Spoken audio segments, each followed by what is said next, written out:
Beekeeper outfit, 11 jumbo pepperoni pizzas, a large jar, and 3 sumo wrestlers. Chief, are you sure? No time!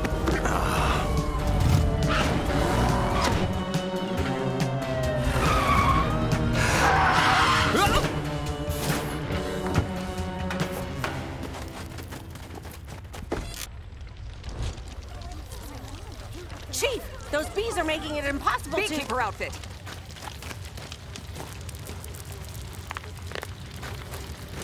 Large jar! Sumo wrestlers!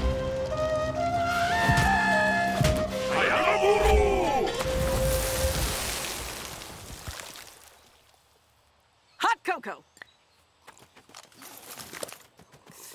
Thank you. Thank you so much, Chief McCloud. That could have been much worse than a ruined backyard party. What ruined party? Someone order 11 jumbo pepperoni pizzas? Pizza, pizza, pizza, pizza, pizza.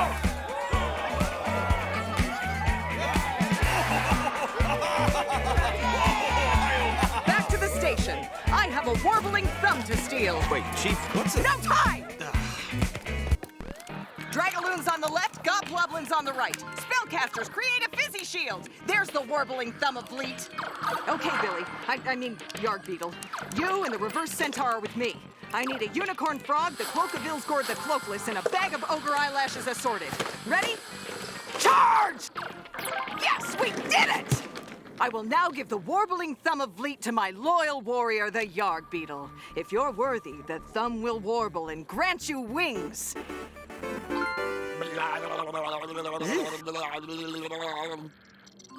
It worked! You're officially a level 8 flying Yard Beetle. Happy birthday, Billy. Yes! Thanks, Aunt Freya! Wouldn't it be cool if I could fly in real life, too? Yes, and nothing can stand in the way of your dreams. Except gravity and physics and reality and stuff. But hey, for now, let's just enjoy your birthday. Maybe there'll be more surprises at your party. Gotta run! Okay, what have we got? Clemens, where's the... fire? Ah! Can you believe it? The fire department put me on hold! This is an emergency! Clemens, want to take line 4? Some guy is hysterical. Something about a desk. Hello? Wait, what? Hey, stop talking when I'm talking! We can't both talk at the same time! Ah! And the ladder extends over 100 feet, which reaches 8 stories up a building. Well, what if my cat gets stuck on a 9th floor window ledge? Whoa. Wait, we couldn't reach him. Oh no. Quick, kid, go find your parents. You have to move apartments now! Ah! Hello, I'm Engineer Feldman, and this is Roasty, our city's remarkable firefighting robot. Whoa! No way! Roasty has artificial intelligence and can operate autonomously if needed. He's also my best friend. In fact, we spend so much time together, he's like my only friend.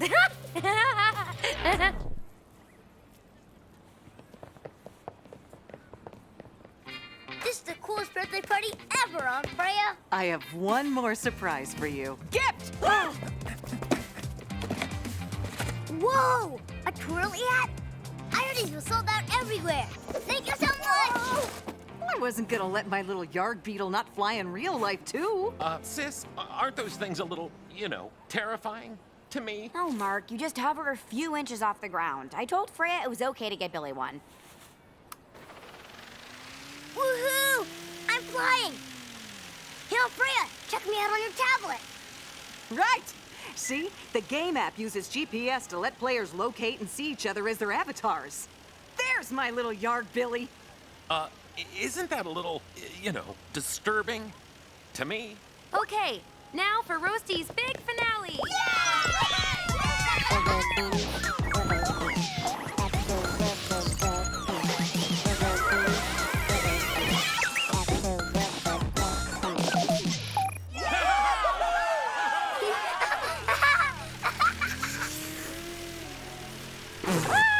Billy! Whee! Bob, Clemens, the ladder! Woo!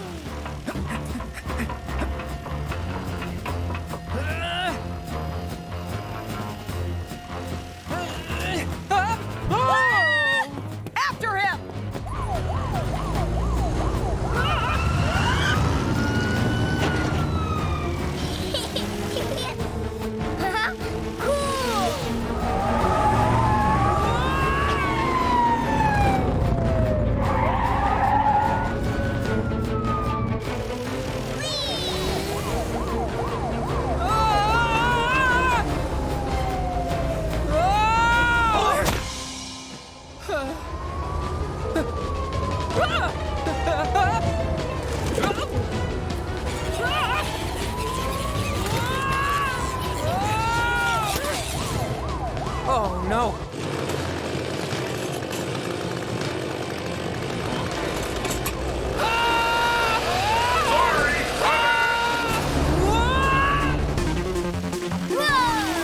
Chief, I can't keep up with him. I got him.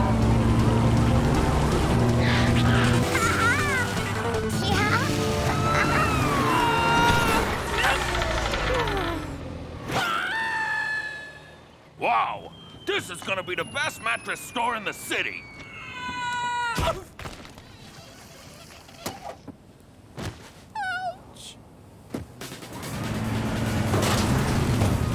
All units, respond to a boy in a blue hat flying randomly through the city.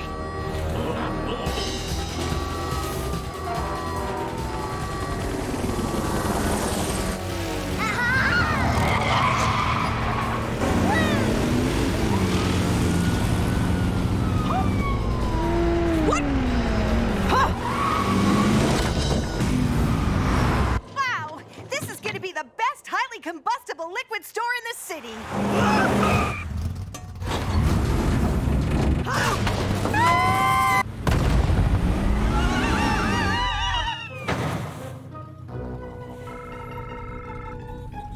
Bob, did you find Billy? No, I barely found Clemens. What do we do? Huh? The Yarg Beetle! What's a yard? No time! Come on, Surge. Huh? Got him! Bob, I found him. He's heading back towards City Center Square via Newfeld Avenue. The wind is blowing southeast. Bob, have everyone meet me at City Heights. I'm gonna need a helicopter, a thermos of hot cocoa, 40 industrial-sized fans, a 20-foot garden trampoline, a 10-week-old kitten, a harpoon gun, a rhubarb pie, and a cowboy. You've got to be kidding. Now time!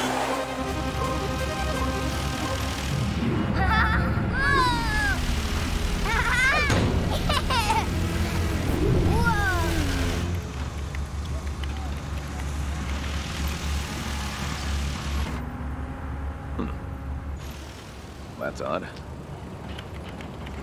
Any sign of Billy? No! Any sign of the chief? No. Wait, there! Bob, Clemens, with me. Apartment 48G. Billy's headed our way.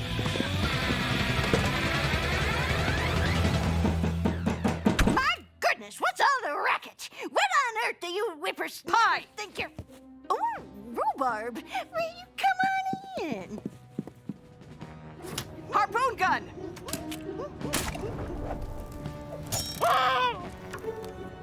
He's almost here. Bob, shoot another from the bedroom. Clemens with me. To the roof. Why are we shooting harpoons? No time. Yum.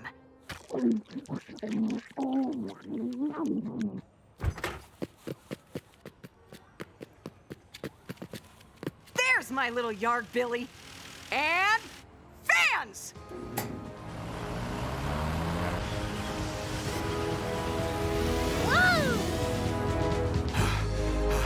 Okay, I still don't understand why. Trampoline!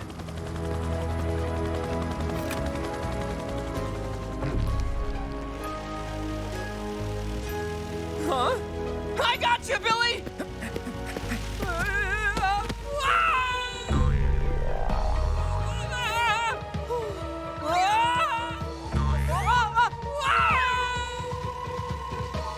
Cowboy!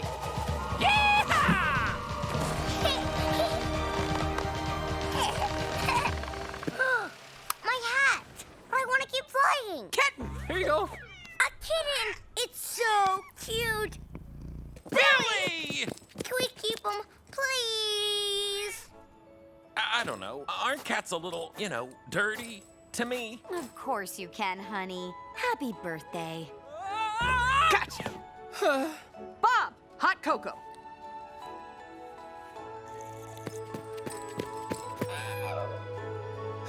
Thankfully, the store had only that one Whirly Hat left.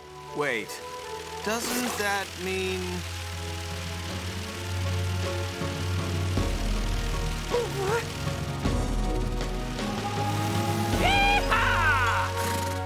Previously, Fendrick bought a six-pack of tube socks. Sam lost the Sky Police karaoke machine. Billy accidentally left his cereal sitting in milk all day. Oh, Billy! And Tippy Dorman hijacked the Mars mission to collect a door-shaped rock so he can return to Earth, open it, and lead everyone to a utopia called Paradors. Uh-oh. Yeah, Mayor Fleck Tippy, the regular citizen you sent with us to Mars, turned out to be an evil criminal, sir. Thank you very much for that. Let me get this straight. Tippy Dorman is on his way back to Earth with a Mars door that he says will open a portal to a doorman-ruled utopia called Paradors? Well, yeah, sure. It sounds crazy if you say it. So crazy it just might work. How exactly could it work, Mr. Mayor? I have no idea. That's why it's crazy. Please keep up, Carol. We're in crisis mode here. Yes, Mr. Mayor. Tippy represents our whole city. When word gets out, we'll be the city that sabotaged the first manned mission to Mars. That will be our shameful legacy. So shameful it just might work. Okay, that doesn't make sense. We need a plan. A plan so crazy it just might work. Please stop saying that, Mr. Mayor. Hello? Guy calling from Mars here. Do you know the roaming charges I'm getting hit with? Our apologies, Dr. Wexler. Tippy is our responsibility, and we'll deal with him. The good news is, we can't find Harl and assume he's with Tippy. Helpful Harl Hubs? That's odd. Well, if Harl Hubs is with him, there's a chance Tippy's plans could be Harled.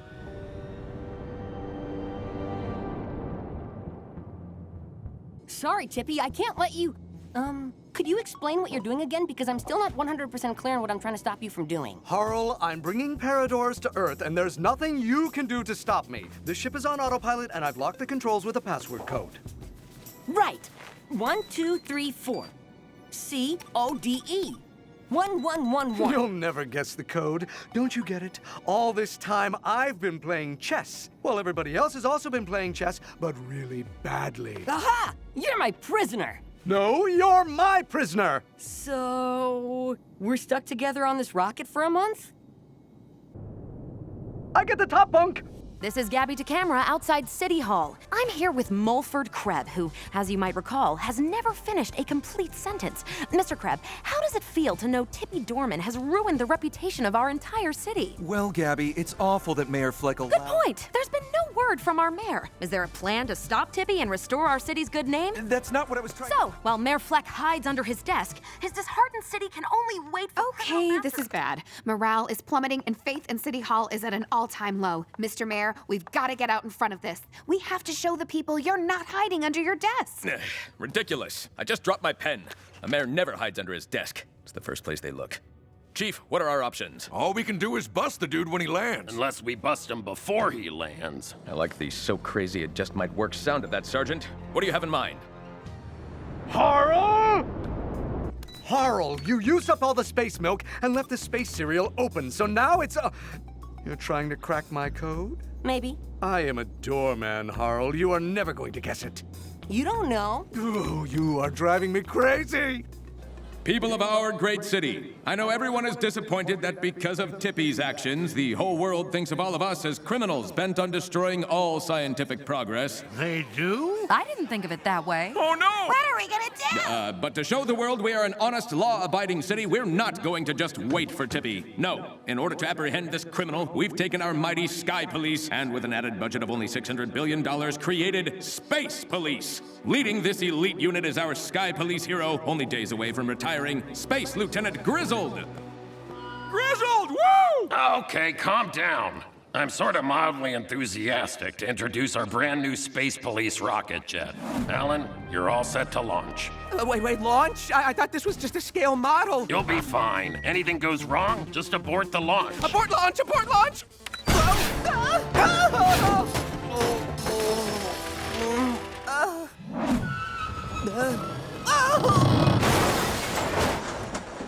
Ooh, that was close. I could have been hurt. See? They magnetize you to the floor. I made you some too. Thanks, Harl, but you are supposed to be guessing. Right, sorry. Float. Balloon? X. A giant X. X-I? Dig. No I. X? Oh, pirate. You're a pirate. X. X marks the pirate. X marks the pirate. X marks the pirate. Is it X marks the pirate? Ugh. It's X marks the spot. Got it. X marks the spot. Aha! We must be nearing Earth. You know, Harl, I've got to admit, you're not really such a bad...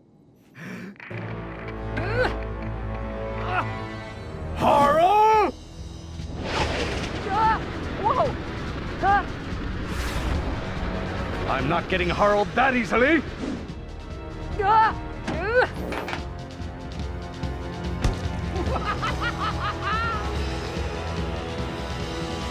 The Mars door has been disconnected from Tippy's rocket and is hurtling towards the city. Where's it going to land? According to my calculations, the Mars doors will crash into the totally dynamite and totaling factory. That'll demolish the city.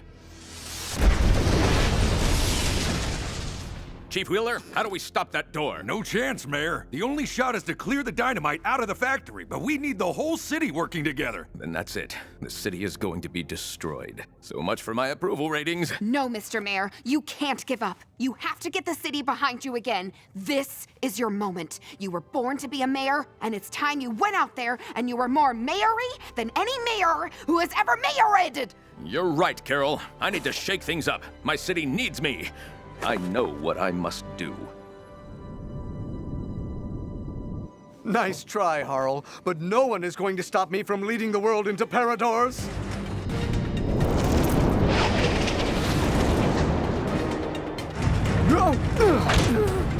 Huh?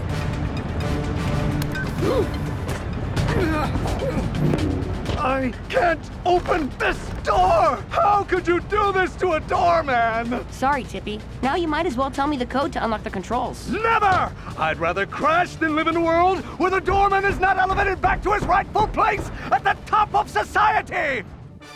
Everyone, please listen. We have an emergency address from our Honorable Mayor, Solomon Fleck. Citizens, we stand here in our darkest hour yet. A large rock from Mars is hurtling towards the totally dynamite and totaling factory. It threatens to destroy us, our city, our way of life in a massive explosion.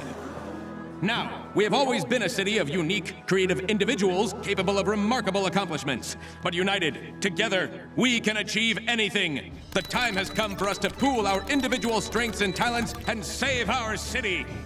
Who is that? Where's our mayor? Why should we listen to this guy?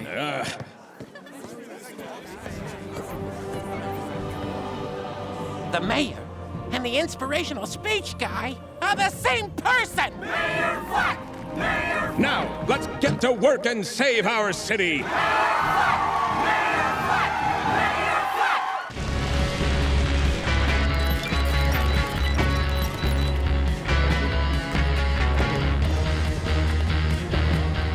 The entire city has joined together behind Mayor Fleck to successfully clear the dynamite factory and move the explosives safely here, where we will watch events unfold.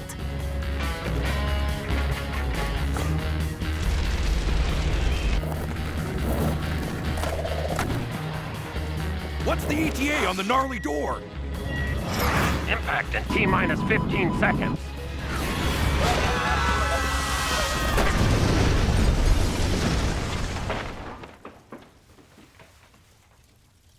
Gnarly.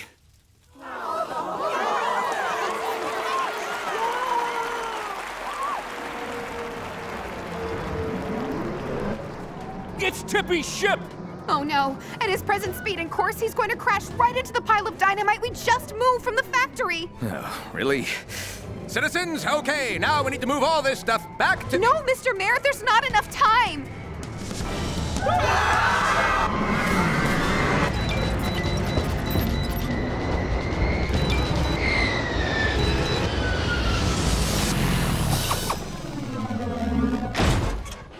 Door! The code was door! Seems obvious in retrospect.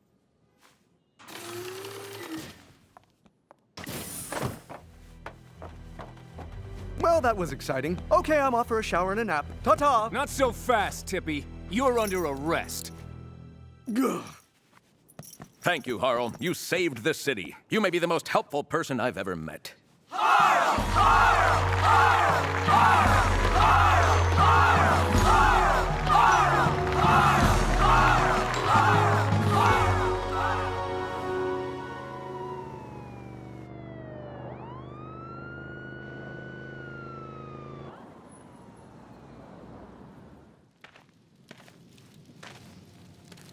Welcome.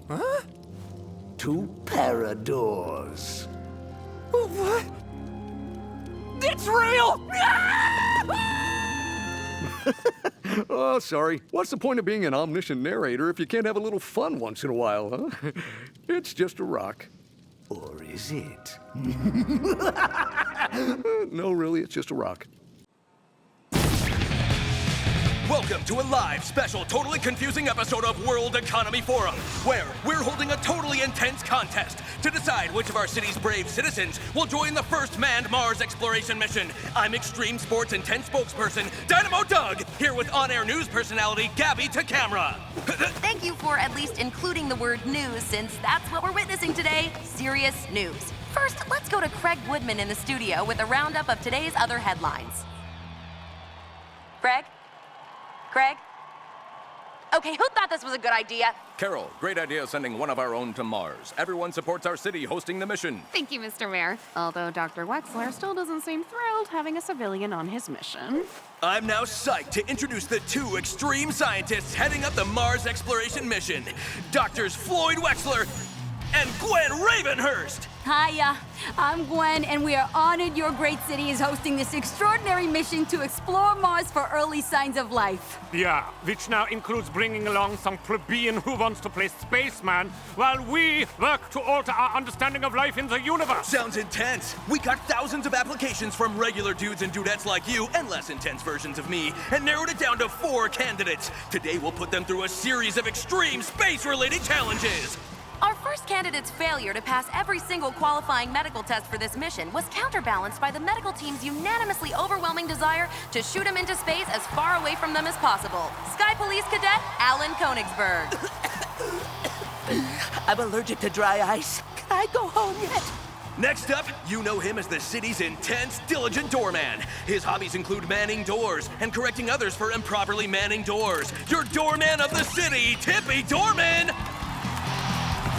Rest assured, if I am chosen for this mission, all doors and hatches will be properly operated and maintained. You're my favorite! Our third candidate is a hero known by everyone in the city, especially the criminals, who fear the very mention of his name. Lieutenant Duke Detain. Yes? What? Is there an emergency? Whoa, hang on! That's only 3 contestants! At the door 4! 3 is 1 less intense! Oh, okay, here we go. Our fourth and final candidate for this historic mission to Mars is Gabby to Camera. Which is me! Intense! I'm the ideal candidate! I can report back from space with a journalist's keen eye for detail, and this means I can stop being a silly second banana co-host for this contest! Nope, sorry. I always need a trite co-host to make me seem even more intense. It's in my contract. And here they are, your Mars exploration mission candidates!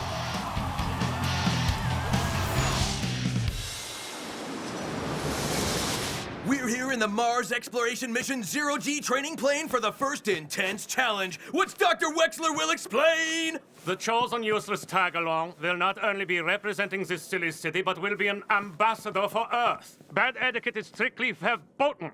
A gourmet meal has been served, and each interloper must display impeccable cutting-edge table manners. Today's yummy meal was prepared by celebrity flambe chef Timothy Greasefire.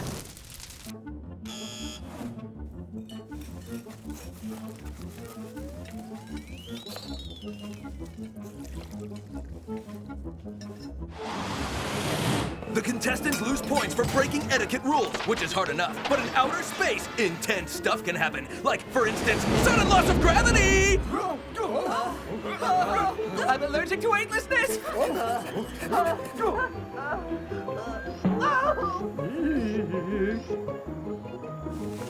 Intense!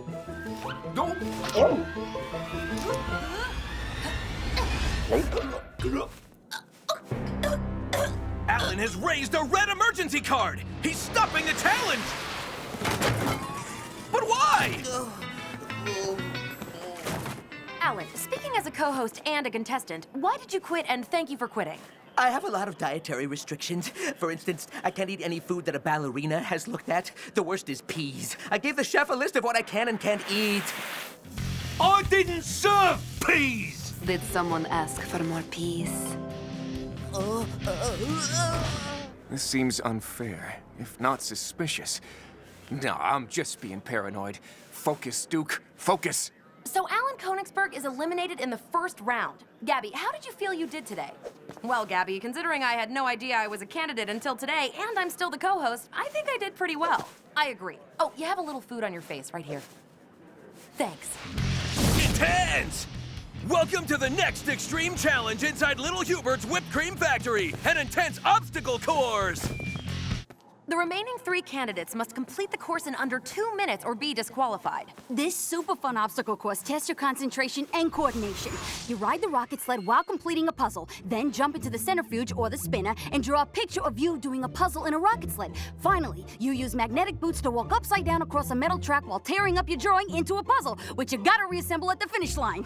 It is an exact simulation of what would happen if you somehow encountered an identical obstacle course in space. Wow, don't need a telescope to see that sarcasm. But you would need a microscope to see the point of this contest. Duke, you're up first! Sure. It's a lot like my morning workouts, only this has fewer puzzle-related activities.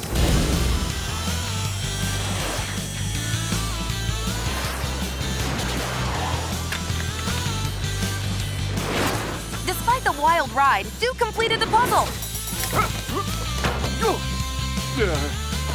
Here comes the spinner.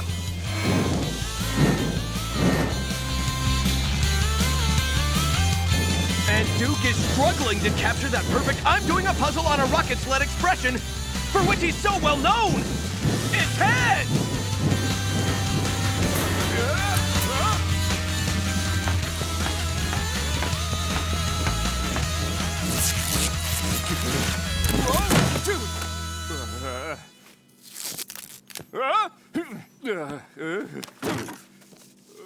Duke made it with only seconds to spare. Wow, it's a good thing there's no art police, or they would throw him in drawing jail. Up next is me. Allow me to open that for you. Can Gabby beat Duke Detain's time? Let's extreme watch! Intense!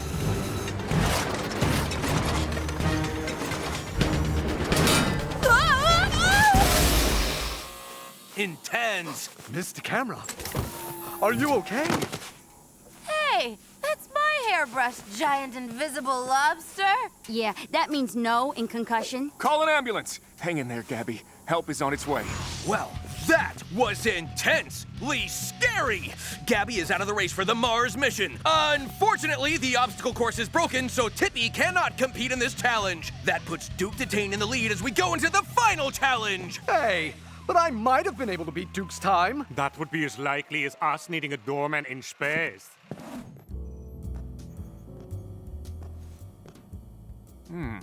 Soap.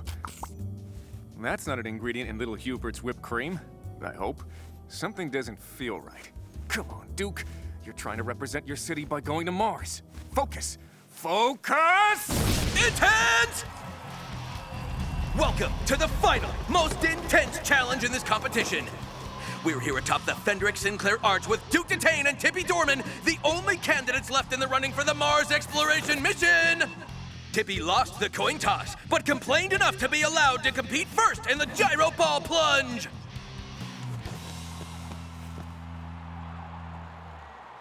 Dispatch, has there been any strange criminal activity recently? As a matter of fact, yes, Lieutenant. There was a robbery at Mr. Perducci's vegetable stand. Only some peas were stolen. And last night, there was an unexplained break-in at the old Super Liquid Soap Emporium. Oh, no.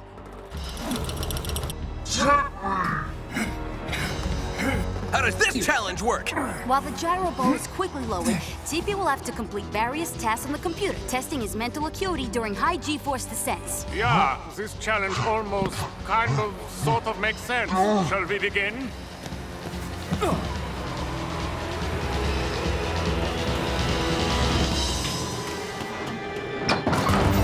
Tippy!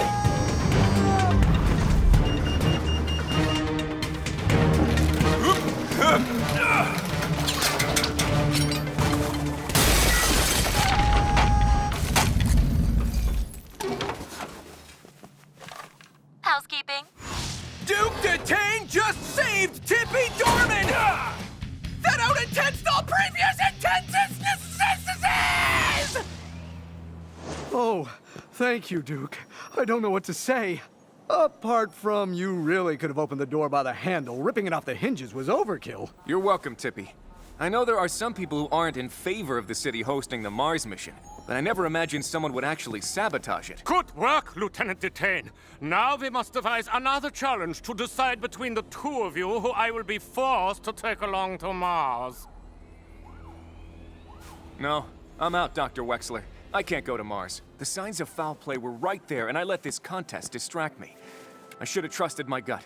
I'm a police officer, and my place is here, protecting my city. The kids are watching. In that case, it seems Tippy Dorman is the last candidate standing. He will be the citizen to represent the city on the Mars exploration mission.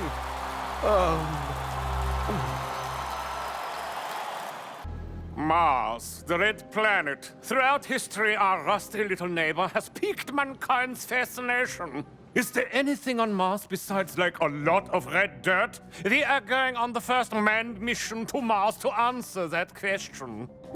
We'll be the first people to walk on Mars? 9. Boring. Humans have been dropping stuff on Mars for 50 years, and humans have had feet for at least twice that long. Dropping a human with feet on Mars to skip around like a Doomkopf is no challenge. Dr. Ravenhurst? Thanks, Dr. Wexler. While our space station orbits Mars, rovers on the surface will collect samples, which we'll launch back up to analyze for signs of life. Thus, we are ambassadors, ever vigilant, representing mankind as we extend a hand of fellowship to our Martian brothers and sisters. Yeah, not so much, Captain Momentous. If we do find Martians, they'll be microscopic fossilized organic compounds. But we will keep an eye out for bigger, later signs of life, too. Ugh, Wexy, stop with the bigger, later baloney. What exactly do you think we're gonna find on Mars? A station wagon. A station wagon? Yeah. My research suggests that life, all life, anywhere in the universe will always eventually, inevitably result in a station wagon. Right. Let's just say we need to be prepared for anything. Good luck with that. That sounded threatening, Mr. Dorman, as if someone had their own nefarious agenda that could jeopardize the whole mission. No, I meant, only a doorman is prepared for anything. What are you accusing me of? Fellas, true, a master criminal is out to sabotage the mission, but we've upped security. It's now almost station wagon on Mars impossible for anyone to get near this compound. Helpful handyman Harl Hubs here. Oh no! Don't tell me they're forcing us to bring another useless civilian on the mission like Tippy. Hey! I'm just here to help out. Apparently, I'm the only one who passed the security clearance. Have you ever stolen anything? Nope. Is that our lie detector machine hidden under your hat? Nope.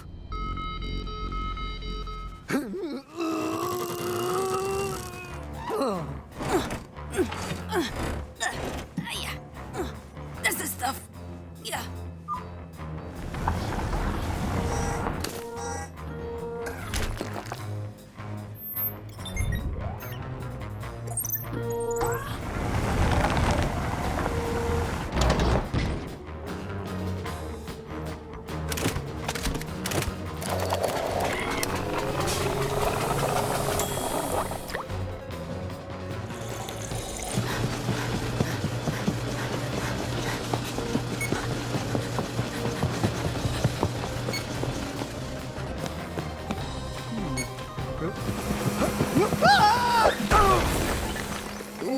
I can fix that.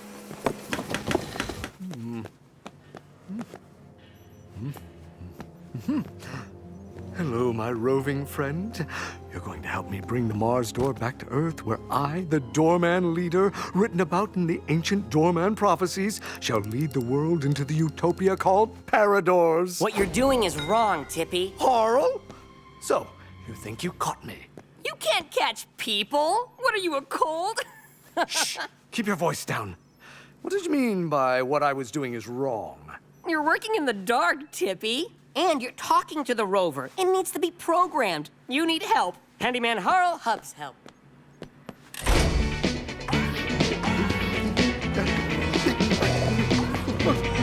What is the meaning of this? This is a pronoun used to identify a specific person, thing, or idea that is present or near in place, time, or thought. Example, this Mars mission will change the course of human history. I think he meant what's all the hubbub in here. That is the meaning of hubbub? And why are you wearing a helmet? I sleep parkour. Why are you wearing a lab coat? I am a scientist. You can't just turn that off. I'm sorry if we woke you. I felt I needed extra training to keep up, but despite my efforts to be quiet, well, you've been night-harled. I was only trying to help. Ugh, Harl. Harl, sometimes helping isn't helpful. Why aren't you asleep? Many great accomplished heroes only slept 4 hours a night. Right. Imagine if they slept 8 hours. They wouldn't have been so tired and could have been twice as productive. Now, where were we? You called for me, Dr. Wexler? Please let it be to help. Please let it be to help. Let's see, how can I phrase this delicately? You, Harl, are a total nuisance in everyone's way, and we don't want you here. So I'm finding busy work for you to keep you out of the way. Aw, thanks for sugarcoating it, Doc. So, how can I help? I'm glad you asked. This is our specially modified rocket engine for my new rocket fuel that can get us to Mars in 1 month, as opposed to the normal 10 months it would take non-geniuses to get there. Wow. How does the fuel work? You know, science and stuff. The point is, this fuel has one tiny drawback. The slightest miscalculation will cause it to combust in such an enormous, destructive, cataclysmic explosion that in comparison, the Big Bang would seem like a Schneider remark. That sounds incredibly dangerous. Yeah, sure. If it happens, the fuel gauge here has a red line. All you need to do is fill the rocket up to that red line. That's it. Easy as pie. Well, pie that will explode and take out 40 square kilometers if you place one cherry too many in it. Okay, and I got this. Fill tank up to red line or boom. Take your time. You must be very careful. Plus, how should I put this? The longer it takes, the longer you're not around, which we prefer. That's sweet. You got it. Oh, and Harl, the rest of the crew have so much to remember. I see no reason to add to their taxed little minds by making them aware they're sitting on an atomic bomb that will go off if 1 decimal point is out of place. So let's keep this fuel might explode stuff to ourselves, hmm? No potential problem there.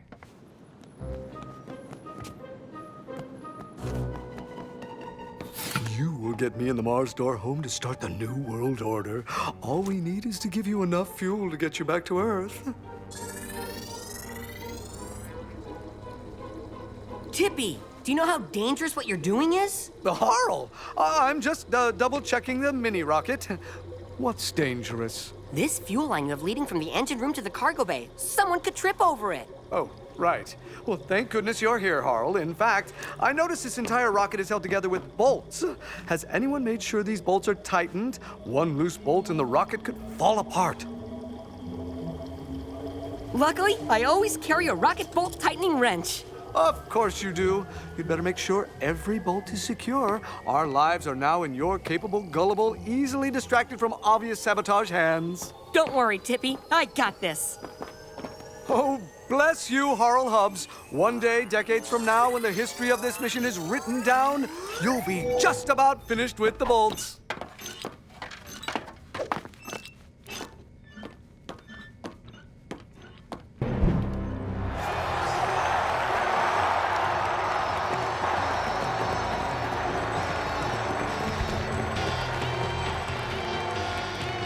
Mission Control, this is Mars 1. We're looking good here. Roger that, Mars 1. We are ready to begin countdown. T-minus 100.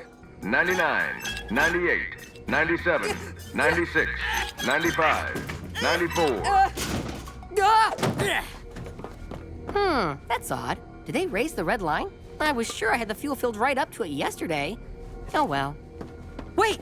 If the fuel isn't at the red line, it'll explode! That's very unhelpful! I've gotta do something!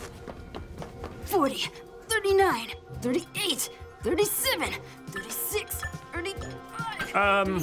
Guys, we may have a slight problem. What do you mean by slight? What do you mean by problem? What do you mean by guys? T-minus 21, 20, 19, 18, 17, 16, 15, 14, 13, 12, 11, 10, 9, 8, 7, 6, 5, 4, 3, 2, 1. liftoff.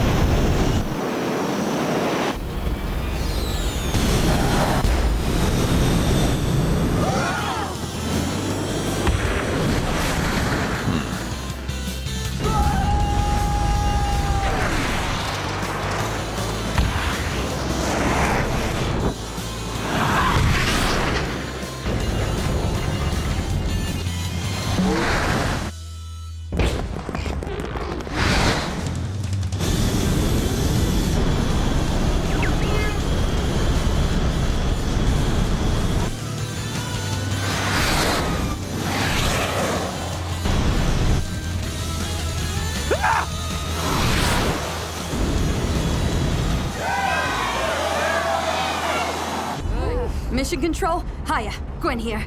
Looks like we got liftoff. A perfect trajectory. Whew. Safe travels, Mars One. Yeah, the first manned mission to Mars is on its way. It's all smooth sailing from here as we usher in a new, improved age for mankind. Nothing can stop me now.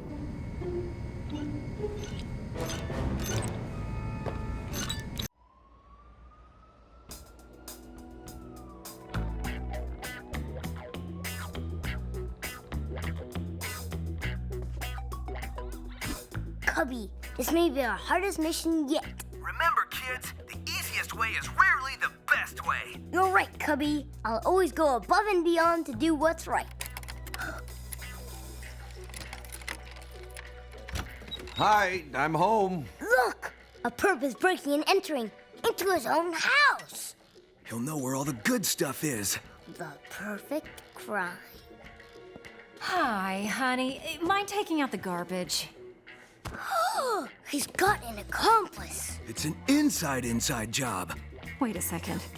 Doesn't it seem awfully peaceful? When was the last time you saw... Freeze, crooks, police! Duke!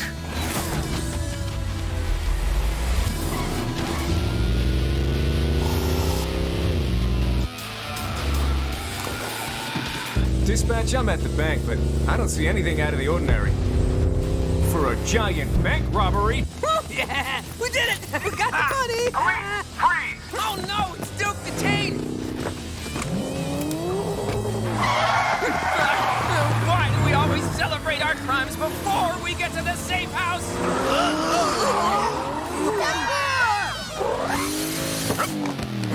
Hey! Oh, thank you, Officer Detain. Just doing my job, sir. You know, in hindsight, maybe easily carried bags with giant dollar signs isn't the best way to store our money. Ooh, gotta run. Remember, kids, the easiest way is rarely the best way. Kind of a non sequitur. You know, Duke, how about we walk to jail? Yeah, it's such a lovely day.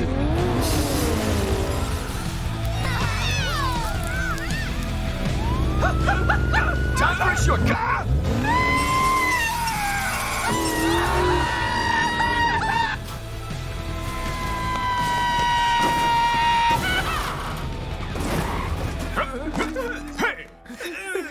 Are we alive? Let's talk. More hug. Okay.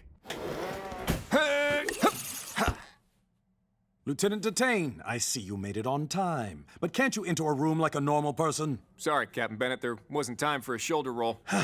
While admittedly effective, your policing methods cost this city a lot of money. For instance, the Flamingo and Tuba incident last week added up to awesomeness! Thanks to Duke's sick heroics, our city will never suffer through a Flamingo and Tuba shortage again! You're a serious ripper, dude. Thank you, Chief Wheeler. Call me Wheelie. Respectfully, sir, I actually don't think I'm psychologically capable of doing that. Okay, time for morning announcements. First, at the Chief's request, because it would be rad, every police cruiser is now equipped with a grappling hook. Rad! A harpoon. Cool! And a medieval knight's lance. Gnarly. Next, did everybody sign the get well card for Officer Garner? And speaking of poor Garner, I need to assign a new partner for Duke. Any volunteers?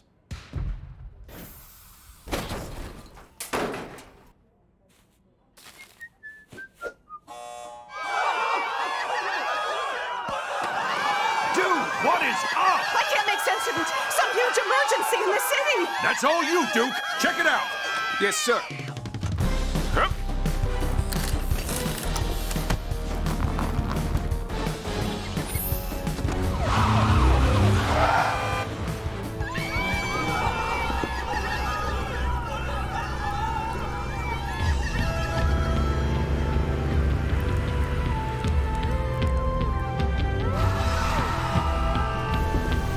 Chief McCloud, any idea what's causing all this destruction? No idea, Duke, but we've got our work cut out for us. Bob, Clemens, I'm gonna need 1,000 throw pillows, a water slide, and as many architects you can find that can play the French horn. Wait, why do we... No time!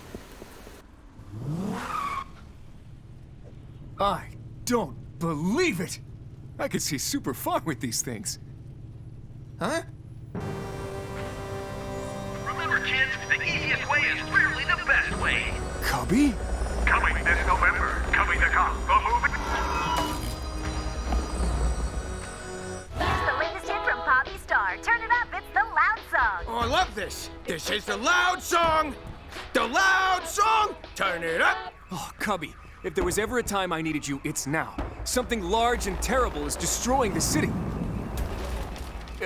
So is that a... Sure, I'll help you, Duke.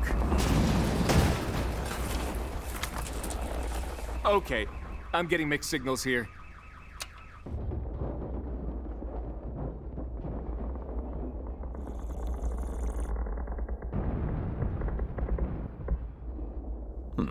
That's odd. Cubby, you have to stop this. Clearly you're having some issues. Let's sit and talk about it. Maybe grab a bite. Ah! Ah! Ah! Ah! Ah!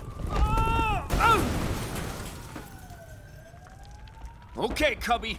Crushing your friend with a massive pastry crosses the line. A really big, weird line.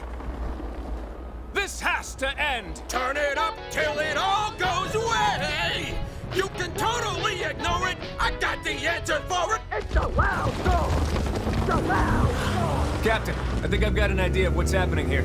Good, Lieutenant. We heard something about a movie promotional stunt going wrong. Let's hear your report. Yes, sir.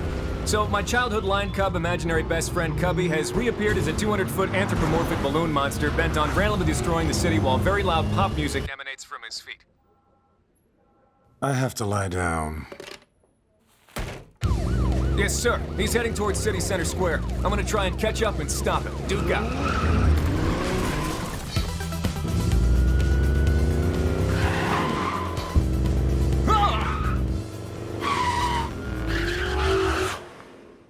Good morning, Officer Detain. Please, allow me. Huh? What?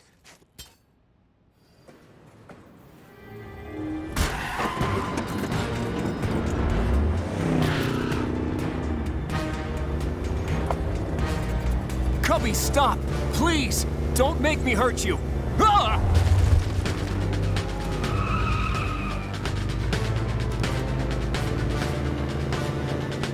No, Cubby's a symbol of peace, justice, and hard work. I can't destroy him like he's some horrible monster. The kids are watching!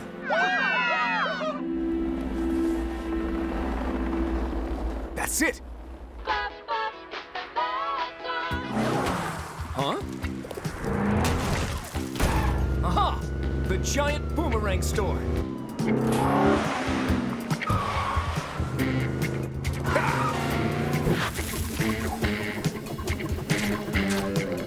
Yes!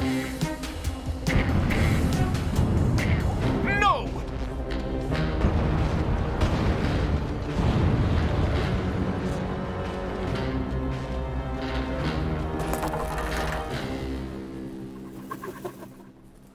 This is way not cool, dude. Agreed, Chief. We have to clear this building. Where's Lieutenant Detain? Radical!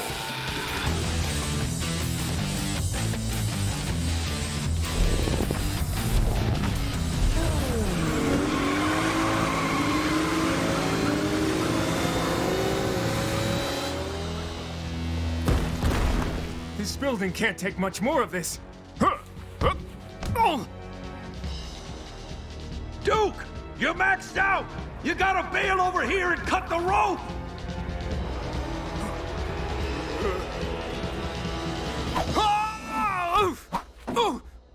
Lieutenant, quick!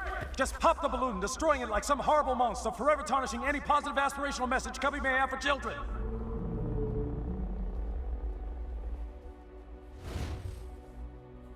It's the easiest, therefore best way!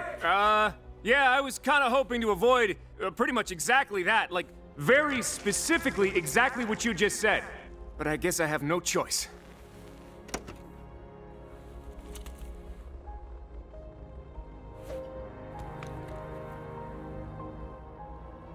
Sorry, Cubby. Remember, kids, the easiest way is rarely the best way. You're right, Cubby. I'll always go above and beyond to do what's right.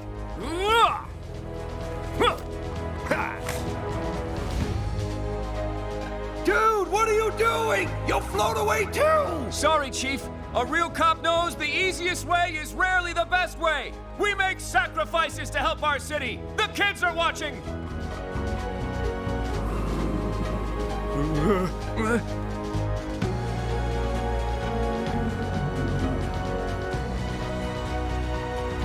Above and beyond, Cubby.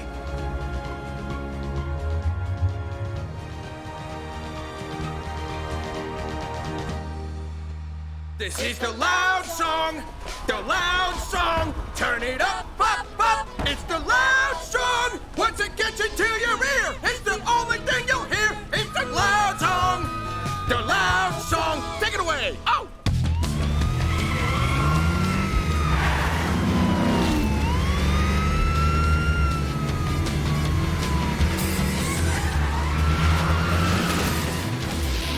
Game over, Chief! Then we'll play a new game, Duke! Hide and seek!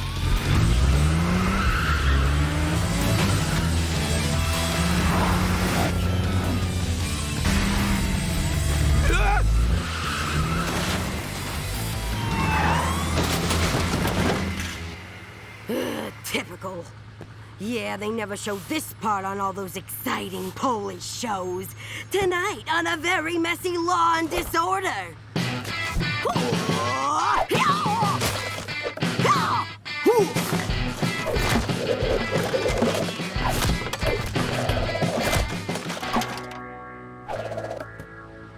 The days always end, but the garbage never does. If people would just follow the city waste management guidelines, I'd actually have a shot at really cleaning up the city.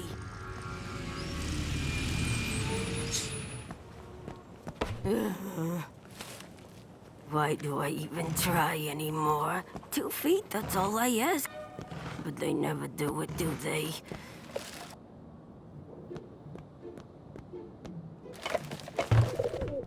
Shirley, what are you doing? Those have to go to the Top Hat Donation Center. Yeah, look, Top Hat Tom, I don't know how many different ways to keep telling you this, but we don't have a Top Hat Donation Center. Plus, you put these in the regular trash bin. Oh, sorry. Right. So, which is the Top Hat Donation Center bin? The blue one? No, blue is for recycling. There is no Top Hat Donation Center bin. Because there is no Top Hat Donation Center. And listen, people, please, you gotta space these bins 2 feet apart for fast and efficient handling. All this information is in the City Waste Management Guidelines. Oh, I have copies in my truck if anyone wants one. It's all easy common sense stuff. Here you go. If everyone would follow the guidelines, I wouldn't have to spend my days putting things in the right bins. Here you are.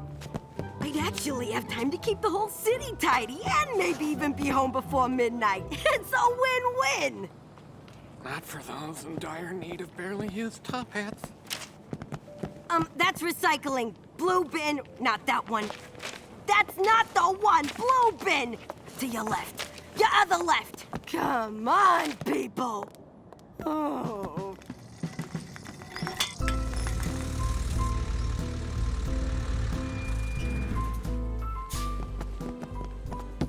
Late night again, huh, Shirley? Yeah, same old, Sam. I'm reaching peak grumpy right about now. Oh, yeah, the sweet spot. Good times. Hey, I know you're too grizzled to care, but good work with the Sky Police. You foiled 3 crimes midair without making a mess on the ground. You know how it is. You just do your job and hope no one makes it harder than it's gotta be. At least they issued me a new jet. And I can finally recycle my old one. Green bin is for yard waste, Sam.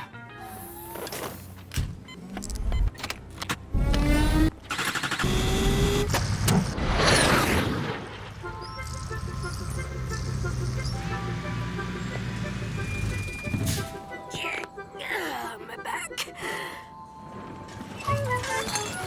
Shirley, hello! Handyman Harl Hubs here, happy to help humans handle huge...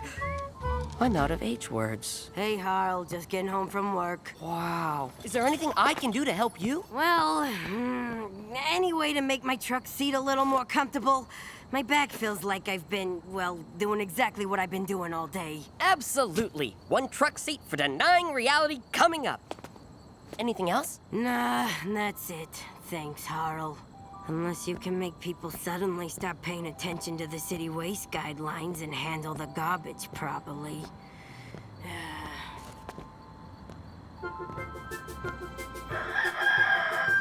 Billy! I ask you not to imitate roosters this early in the morning! Sorry, Daddy! What a beautiful day for handling other people's refuse. What?!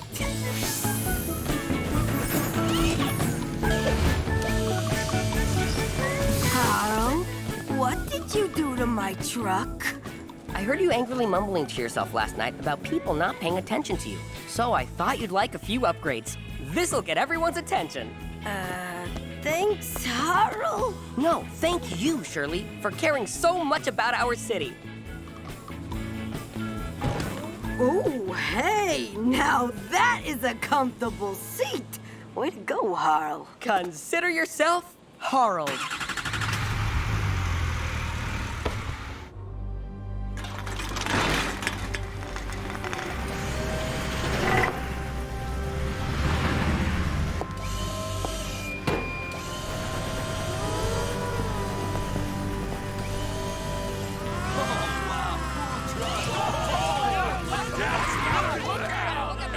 Country singer detailing.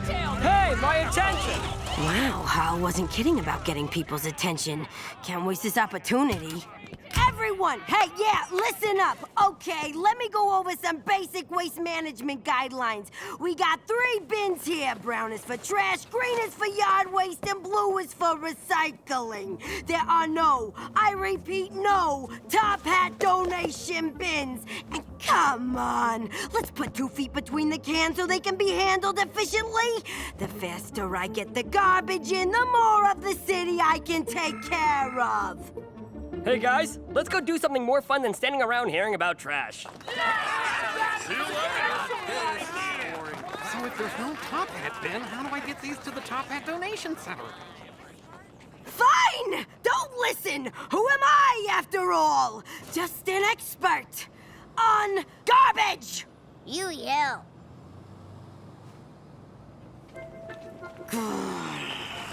There has to be a way to get people to listen. I've tried everything. Yelling, not yelling as loud. Shiny Objects, the musical. Hurry up, Patty. The show started already. I had to sell our house to get these tickets. There it is. Yes, I feel it. I see it. It's me. It's bright. Shiny! Look at it shine! Shiny, shiny, shiny! Objects! Oh, it's shiny. Shiny, shiny. It's not tiny. Big and shiny. Shiny, shiny objects.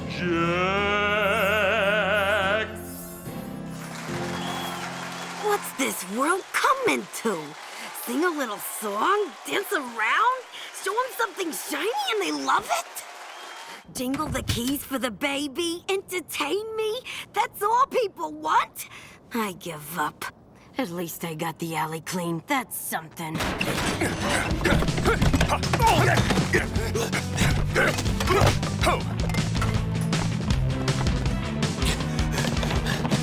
Ticket, please. I'm in pursuit of a criminal! Yeah, I've heard that one 4 times tonight. Everyone wants to see this show.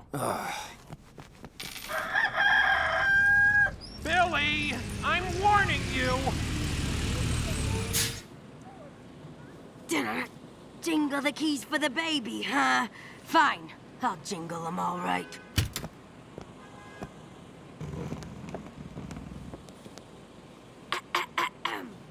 Everybody gather round. Today is garbage day. And there are rules that we must follow when we throw our stuff away. Oh, one man's trash is another man's garbage. The pile just grows and grows. One man's trash is another man's garbage. And here's what you gotta know. You got green cans, blue cans, brown cans too, and even other colors. You put leaves in the green, recycle in the blue, and everything else in the others. And separate them by more than a foot or 2. Oh, one man's trash is another man's garbage. We all have a part to play. One man's trash is another man's garbage. Let's clean up garbage day.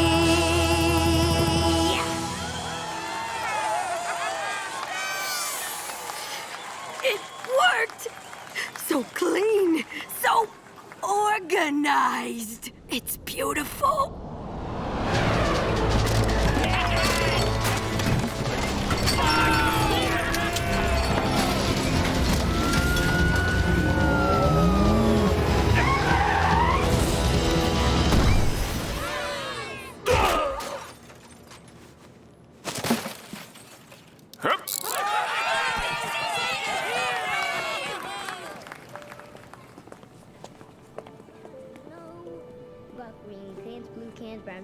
Well, if I reach just one small boy with my message, just one, then I have 5 more million people to go.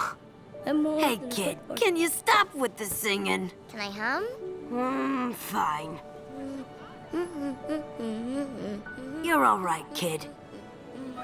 One man's trash is another man's garbage, and here's what you gotta know.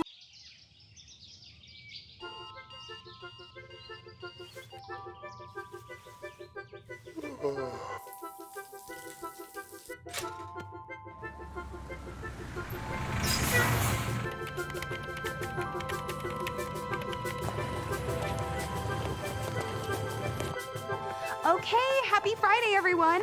The mayor will be here shortly. The Honorable Mayor Solomon Fleck. Good morning, everyone. Carol. Your daily agenda, Mr. Mayor. Why is that movie promotion balloon still floating around? Recent polls say people feel safer with Cubby the cop up there in case the city is attacked by a giant floating balloon criminal. So the city council wants an official landmark for the city. It's great for tourism. All famous cities are known for their iconic landmarks. Right. Let's go with the old pencil factory. They do fine work. How about something with a little more pizzazz that people can get excited about? Mayor, word to this cupcake you all is you're looking for an official city landmark. I give you Fendrick Tower, the tallest building in the city. Hello, Solomon, how are you? Carol, how's your precious Madison? She got first place at the science fair. Oh, smart as a whip, like her mother. Fendrick. Sinclair.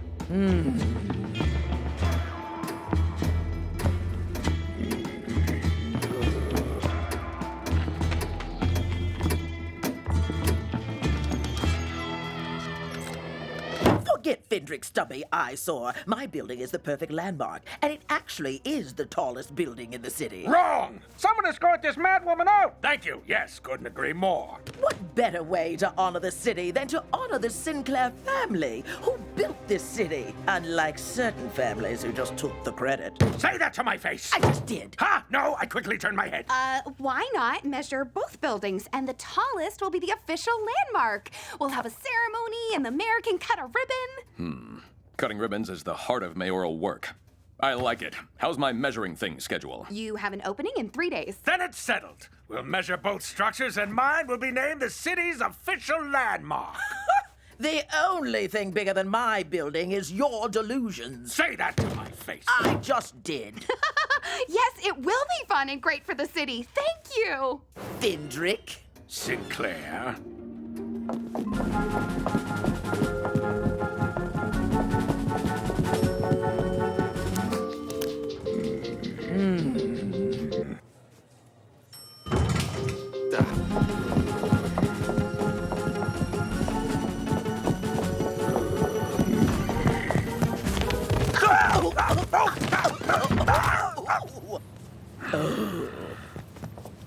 Give it up, Sinclair. The Fendricks were here first, and we'll be here long after the last Sinclair leaves in shame over their itty-bitty, non-official landmark building. The only thing the Fendrick name stands for is greed, corruption, and your grandfather's unshakable conviction he was a koala bear.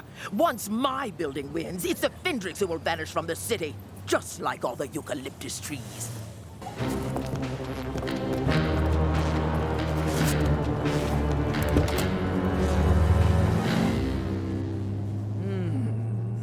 My famous sugar cookies. One each, please. Make this as tall as possible, and there's more where these came from. This building has to be taller than Sinclair's building. Taller than any building. Taller than itself. Now go! Sir, Sinclair's got her crew working double time for cookies. Playing the cookie card already, huh? She must be desperate.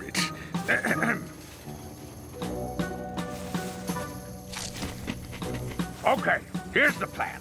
Wow, that is good. I have this sudden urge to make her building taller. No! Ah! That woman is devious. Go back and make sure she loses.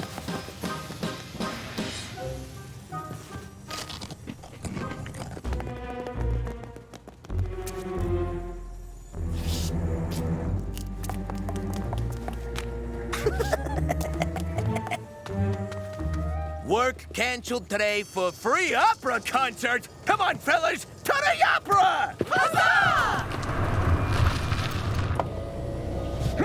Ha! Nice try, Sinclair, but you forget I own the opera house.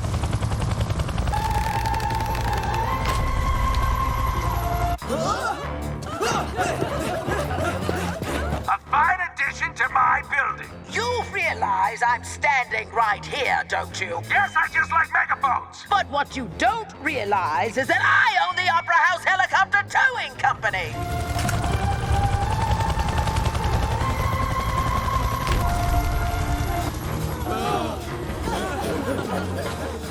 Of course you know this means war. In fact, it means montage war!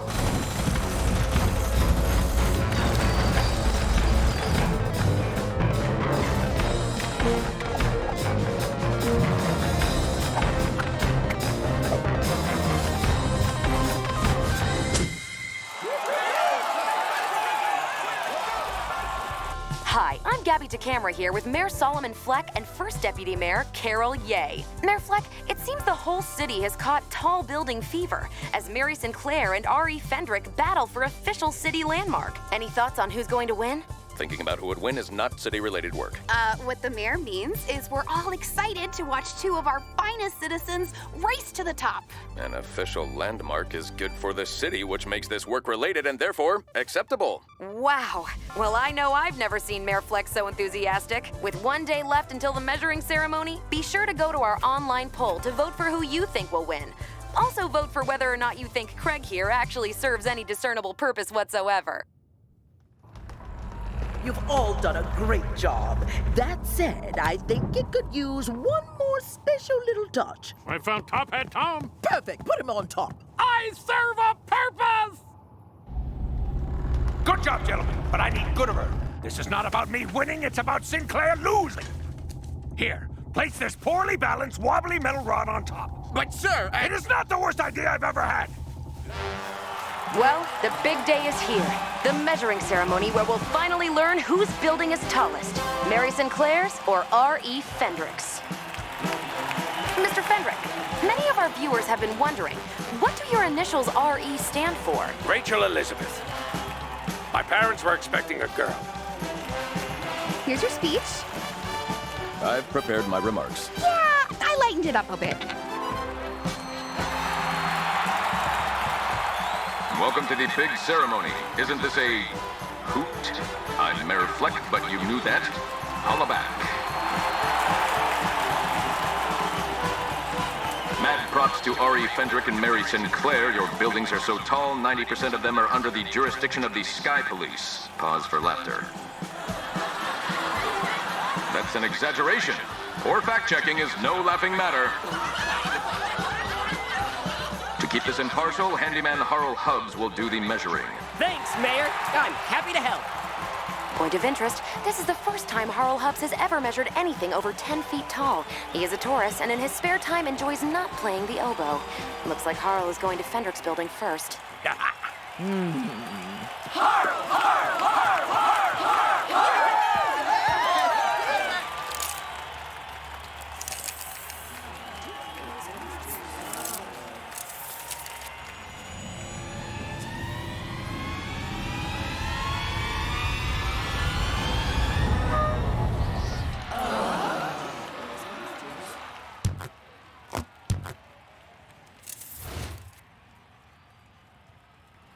Mary, we've always been rivals, but I just want to say, no matter the outcome, my building is taller and my family built this city. I feel the same, Rachel. Although I sabotaged your efforts, know I did so only out of the deepest disrespect. Look! My defining characteristic! Look!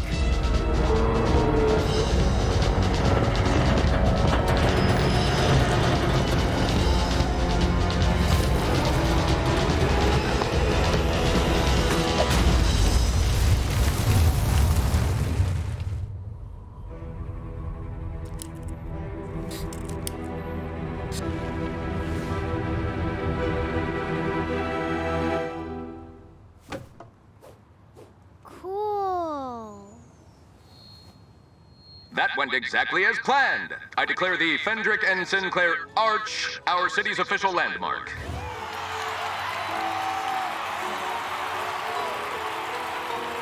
Mayor Fleck, there is one more question I have, and I think it's been on many people's minds. It concerns your appearance. Yes? It's hard not to notice.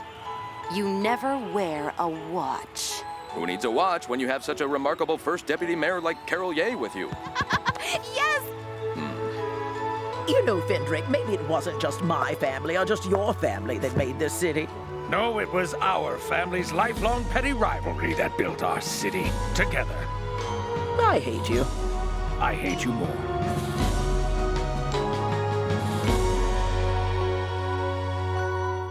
This is Gabby to camera with our continued coverage of the mission to Mars. It is day 54, and today the crew will send a rover to the Mars surface to collect data. I think my co-anchor Craig Woodman will agree this is an incredible event. Craig? Craig? Is he breathing? One very lucky citizen, Tippy Dorman, is a part of the crew. As some of you may remember, I, Gabby to camera, was in the running to go on the Mars mission, but I was not chosen. But I am not bitter. At all. Don't give me that look, Craig. I know what you're thinking. We're wishing the crew the best of luck and hope that there isn't a disastrous, catastrophic event that I could have stopped if I had gone. Craig?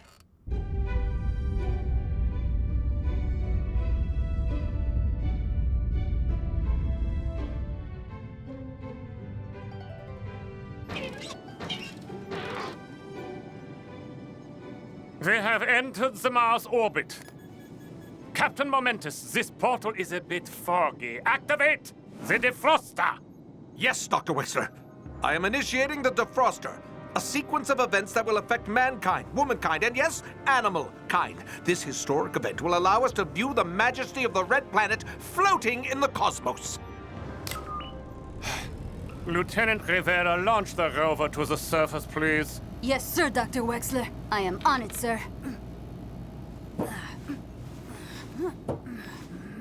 You can just press the button, Lieutenant. There's no need for acrobatics. Yes, sir. That's just my style, sir.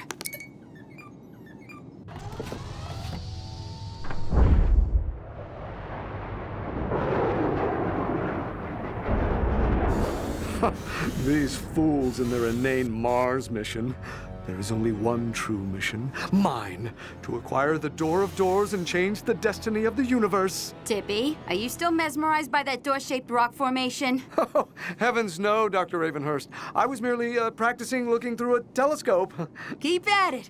I'll need a second pair of eyes to look for organic matter, DNA strands, and sustainable water, so maybe we can colonize this planet someday.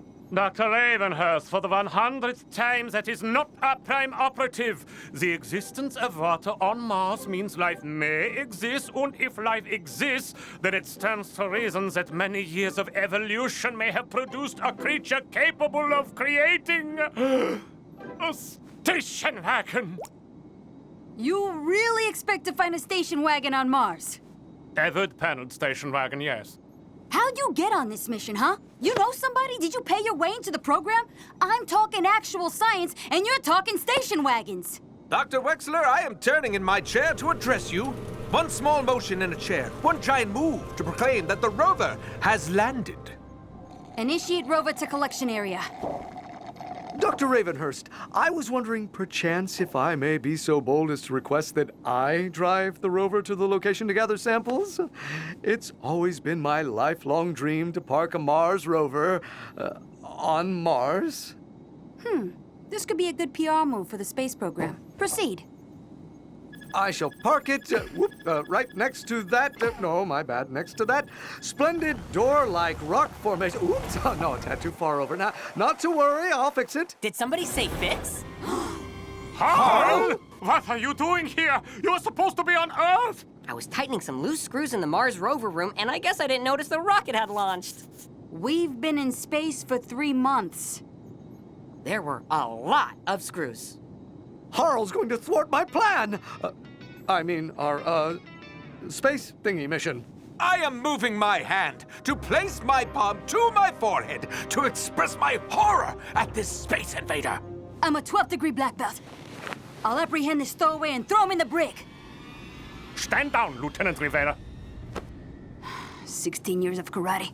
For what? Oh, this ain't good. We don't have enough food, water, or air on board to sustain another passenger. No problemo. I always bring my own extra food, air, and water. Is that a tiny flag on the rover? That was not a flag you saw. Stop talking about the flag.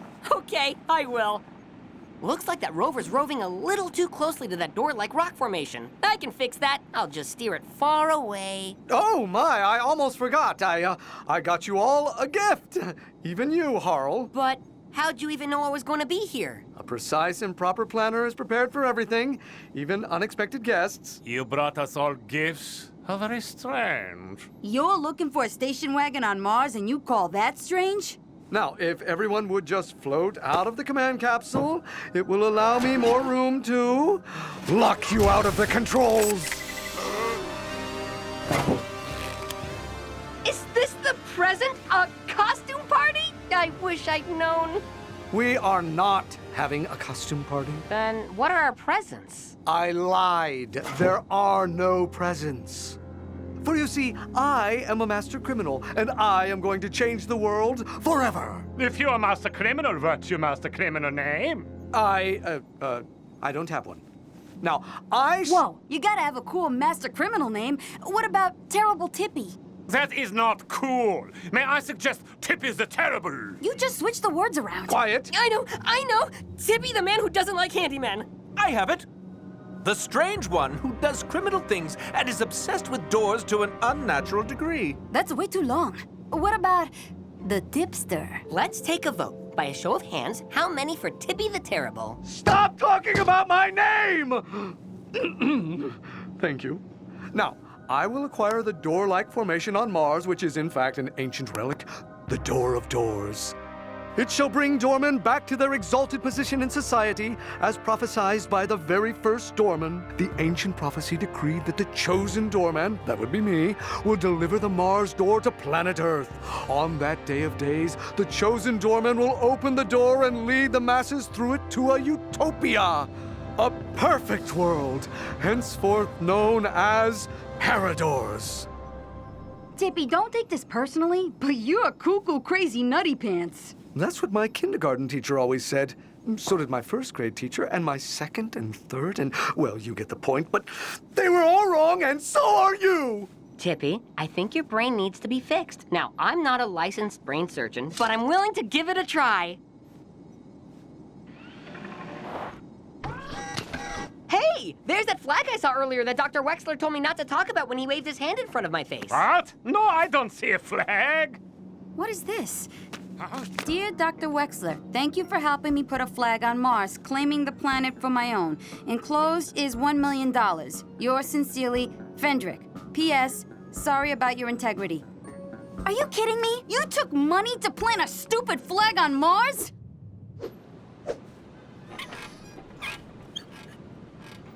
Yes! I have student loans to pay! Back to me, if you please. My stepfather Fendrick's petty plans of one-upmanship will be of no importance once I have returned the Mars door back to Earth. Are you following all this? No, I just like to hear him talk.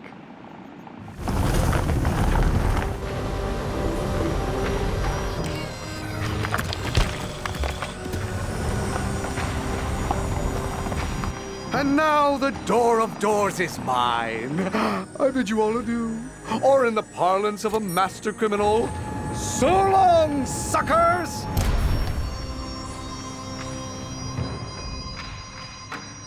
We've got to warn mission control! What in the name of... Are those keys to a wood-paneled station wagon? If they are, then I'm Santa Claus. Ho, ho, ho! I think someone Ravenhurst owes me an apology! So that's where my cargo bike keys went. I must have dropped them when I was working near the rover. What was that you was saying, Doc? Ha! A small setback on my way to eventual station wagon triumph. You'll see. That's the spirit! Now, I better get those keys back, if you'll excuse me.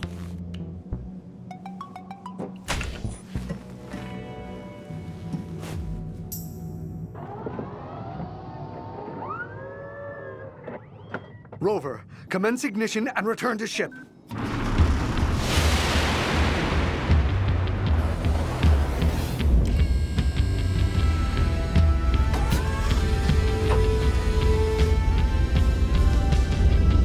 Now, my precious door of doors, we shall make our glorious return to Earth and rule the universe. Tippy, you did it. No one can stop you now. I believe some laughter is in order. Hiya, Tippy. Harl Hobbs! Oh, come on! I was trying to get my bike keys back, but the Mars rover's spare tire needed inflating, so I had to fix that first. Oh, I suppose you're going to have to come with me.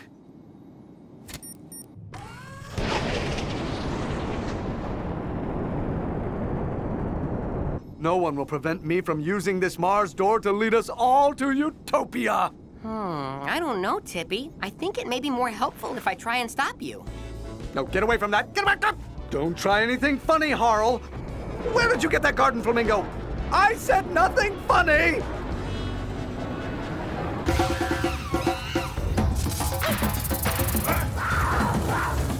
It's Wild Wilderness with your host, Westbrook W. Sleet. Hello, fellow adventurers. Welcome to Wild Wilderness.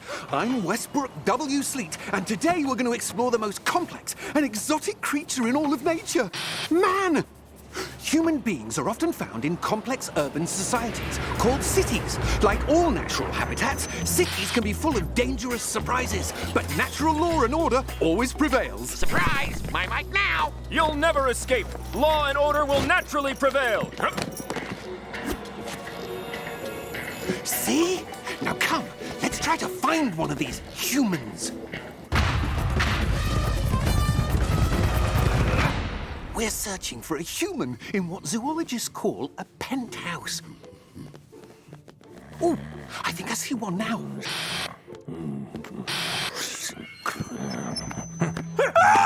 Human beings startle easily. What are you doing in my home?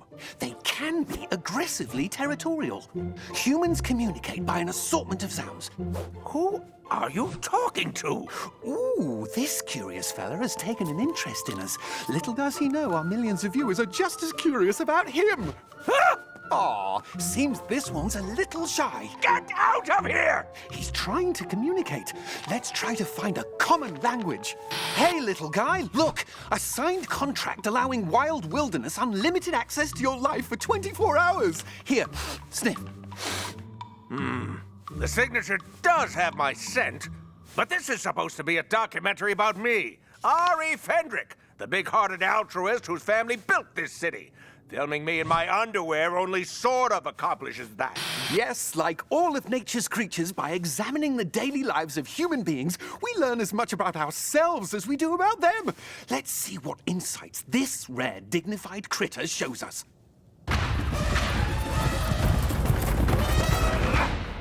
Humans, like all animals, have grooming rituals which keeps them free of ticks and mites and helps to attract potential mates.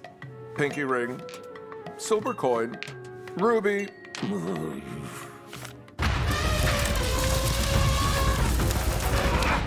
Like the alpha male in any primate community, R.E. Fendrick is what's called a business tycoon, who must remove any challenge to his leadership position, as well as occasionally fling poo. Hey, I only did that 16 times, and each was part of a delicate business negotiation. Yo, boss! You got any jobs for us today? Bank heist, racketeerings, maybe a little loitering? Oh, look, it's my book club. Vito, Big Betty, Hacksaw Hank, Clara the Criminal, and Frankie Bad Guy Lupelli. Sorry, guys, I didn't get a chance to finish Wuthering Heights. But my heart breaks for Cameron and Heathcliff. We'll have to discuss it next week.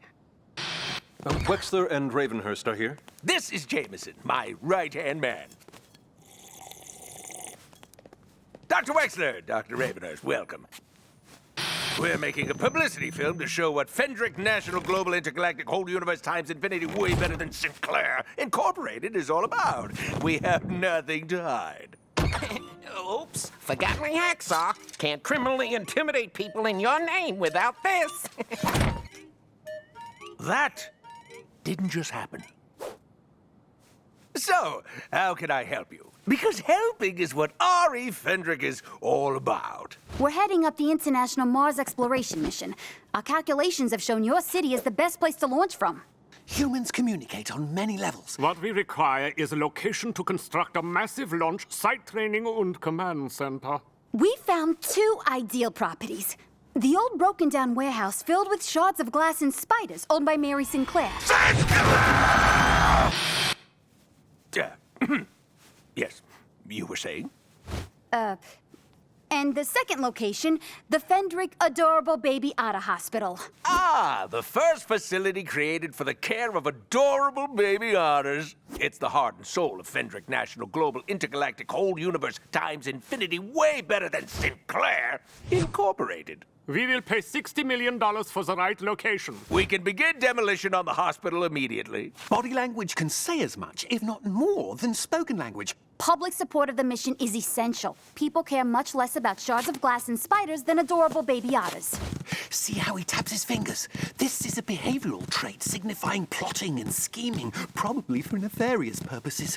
We are still negotiating with Ms. Sinclair over the price of the old broken-down warehouse. Leaning forward and lowering his voice tells Fendrick that if he offers a considerably lower price for his property, they'd be willing to overlook the baby otter issue. Nine! That would be unethical!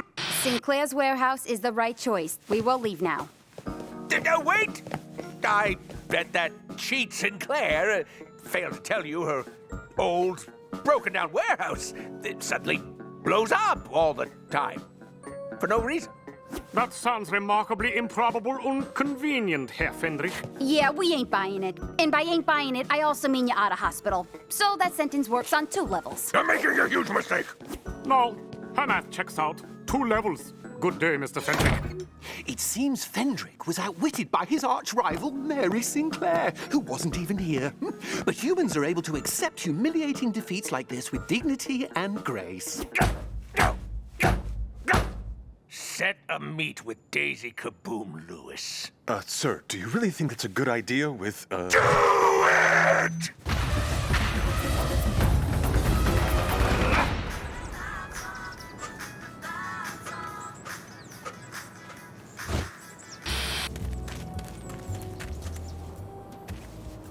You're late, Kaboom.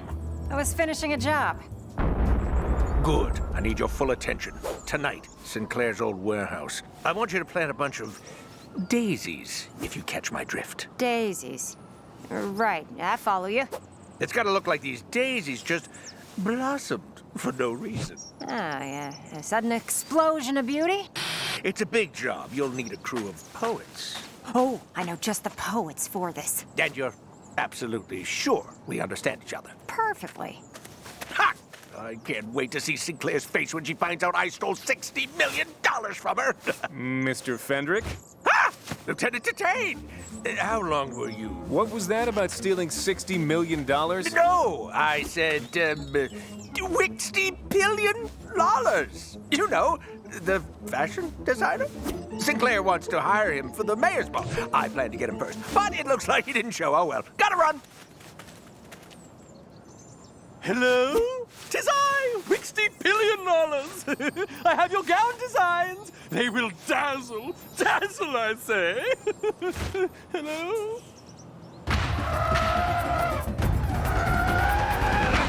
We're outside the warehouse owned by Fendrick's rival, Mary Sinclair. Yes, the scientists are giving Sinclair the $60 million, and R.E. Fendrick is nothing if not gracious in defeat. This is Kaboom. We're in place. Are you and the poets ready to plant all those daisies? Oh, yeah. When these things blossom, they won't know what hit them. You see, in my goodwill, I'm adding a little beauty to the place before it blows up for no reason. It's a shame you're not showing the other side of human nature. The nasty, lying, smelly, cheating Sinclair side that would sell a property that randomly explodes. In fact, if you hurry, you can probably get a random explosion on tape for the whole world to see. Brilliant! Random explosions are the very soul of good television.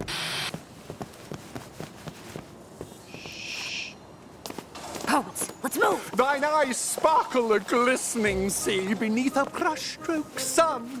'Tis a sailor's fevered dream. Oh, great tree before me, all made of wood and leafy bits. How high you rise. The streets grab my legs when I must walk. Walk, talk, hear the chickens squawk. What the heck are you doing? What? I'm planting daisies with poets like you told me to. That was code! You're supposed to blow up the warehouse! Oh, yeah. That makes much more sense. Well, I got explosives in the van. We'll load them in the warehouse, and I got the trigger right here. Look! Oops.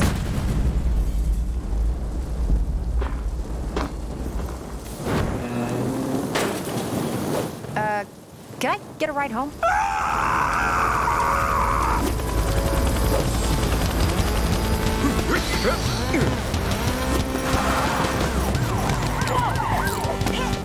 Daisy Kaboom Lewis. We could see your handiwork a mile away. Oh, hey, Duke. That was an accident.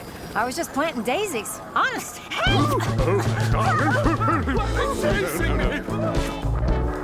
Hello, we're making a smashing episode of Wild Wilderness. The subject of our documentary in the limo said this place will explode.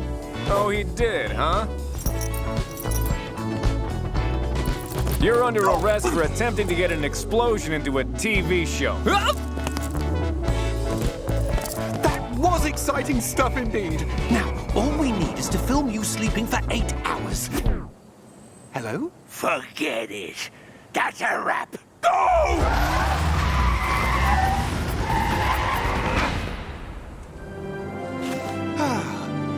Humans.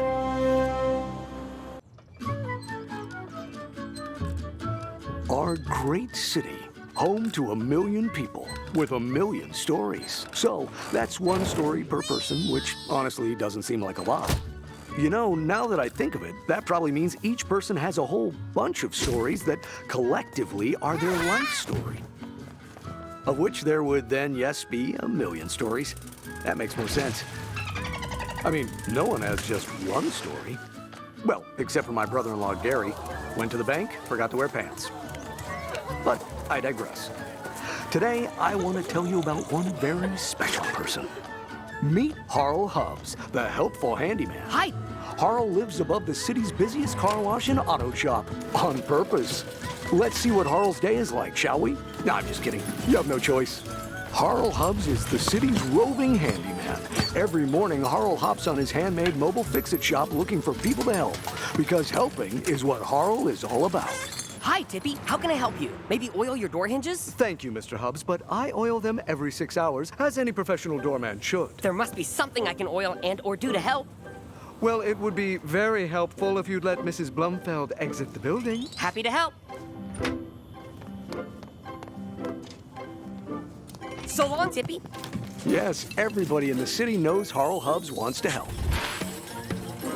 He even helps them help him help them by playing his helpful handyman music, announcing to all that helpful Harl Hubs is in the hood.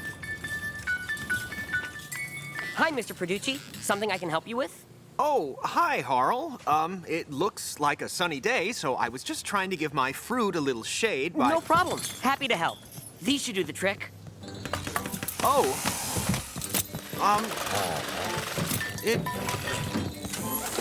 That... There, shade. Wow, Harl, that's how? How much do I charge? Nothing. I'm just happy to help. Oh, almost forgot the final touch. So long, Mr. Producci. Your fruit is now safe.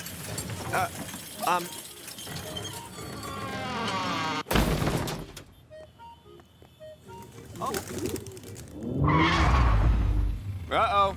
Looks like you've been harled. He certainly has. Yes, Harl Hubs loves to help. Even if you have no idea you want help. Today, however, it seems Harl is in luck. Look, there's engineer Sarah Feldman, the city's firefighting whiz kid. I wonder how she'll put Harl's unique creative skills to the test. Hi, Fire Engineer Feldman. Hi, Harl. Please, all my friends call me Feldman. Come to think of it, so do all my enemies. Hey there, Roasty. And there's Roasty, the impish little firefighting robot. How adorable and marketable. How can I help? Can you install a doggy door? Of course! Happy to help. And now back to I Fell in Love with a Machine. Oh, XR5512. I feel my heart is short-circuited. This movie is so lame.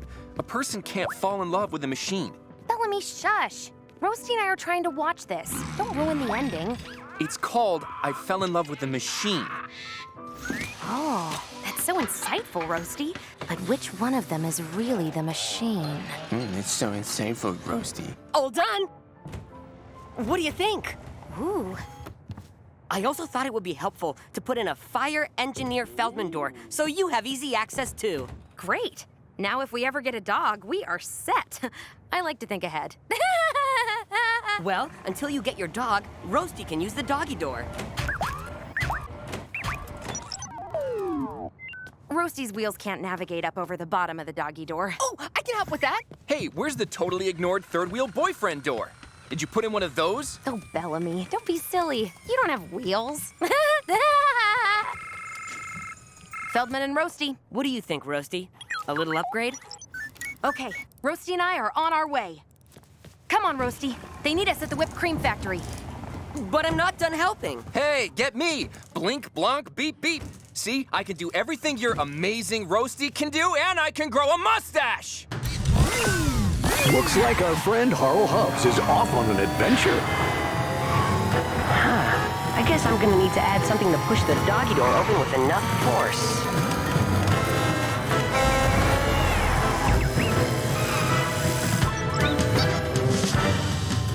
And so our heroes arrive at Little Hubert's Whipped Cream Factory, located in between Big Hubert's Whipped Cream Factory and medium-sized Hubert's Whipped Cream Factory.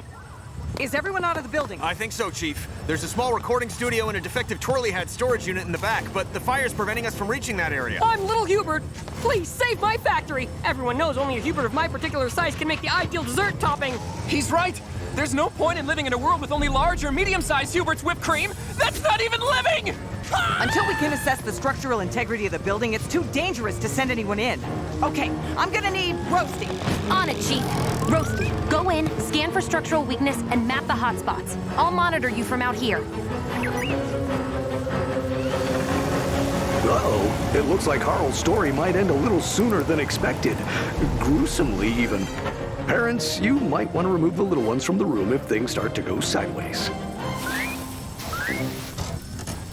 Finally, in winter, you're gonna need better traction if you need to break through ice. How's it going in there, Roasty? Good. Be careful. The roof looks weak in quadrants 3 and 4. Copy that. Don't stay too long. The thermal readings are rising rapidly. All done! Wow, that was tough work. I'm really sweating. Ah! Harl! What are you doing in there? Oh, hi, Feldman. Good news. Roasty can use the doggy door now. Harl, it's not safe in there! Whoa, you're right. How can I help? By getting out of there! Oh, good. Roasty can... Harl? Roasty? I've lost the signal. Well, getting out of here does sound like a helpful thing to do. Looks like old Harl just can't stop helping.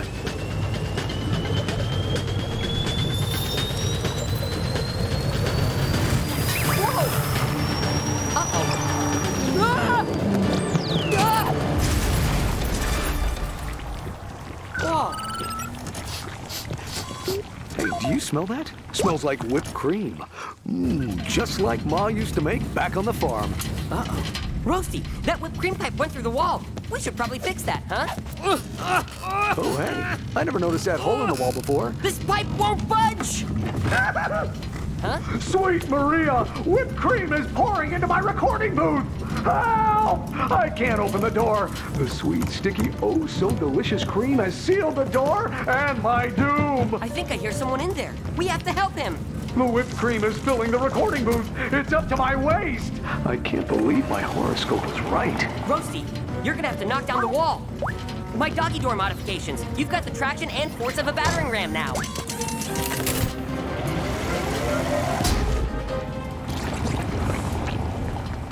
Way to go, Roasty! Well, it looks like Harl Hubs has helped all of you hear the rest of his story by helping me. Ah! It's the whipped cream beast of Kathmandu! No, wait. That's not a thing. Hi, I'm Narrator. Nice to meet you. Nice to meet you, Mr. Narrator. Please, call me Narrator. Will do. This is Roasty. Yes, I know. I know everything. It's horrible. I often wish for the forever sleep to stop the knowing. But hey, then who would provide lazy exposition for bad writers? Ow! Seriously? You're gonna hit me with a brick? Writers can be so petty. Thank you very much. I'm Little Hubert. Thank goodness you're all okay. And it looks like we've got the fire under control. Great work, Roasty. You saved the day again. Yes, Roasty, I agree. Harl Hubs was a big help today, too. I know. I installed a doggy door. I think you did a little more than that. I did? Yes, you made a new friend. Me. And now that we've gone all meta with a narrator befriending the subject of his narration, we should end this thing with a ridiculous friendship montage with cute callbacks and cheesy music, blah, blah, blah. That would be helpful. Let's start montaging. Bye, Harl. Bye, narrator. If you get a chance, resolve my story arc. And so ends our day with Harl Hubs. Wouldn't it be great if we were all like Harl, helping every chance we get? So, as we go about our lives, let's try to think, what would Harl Hubs do?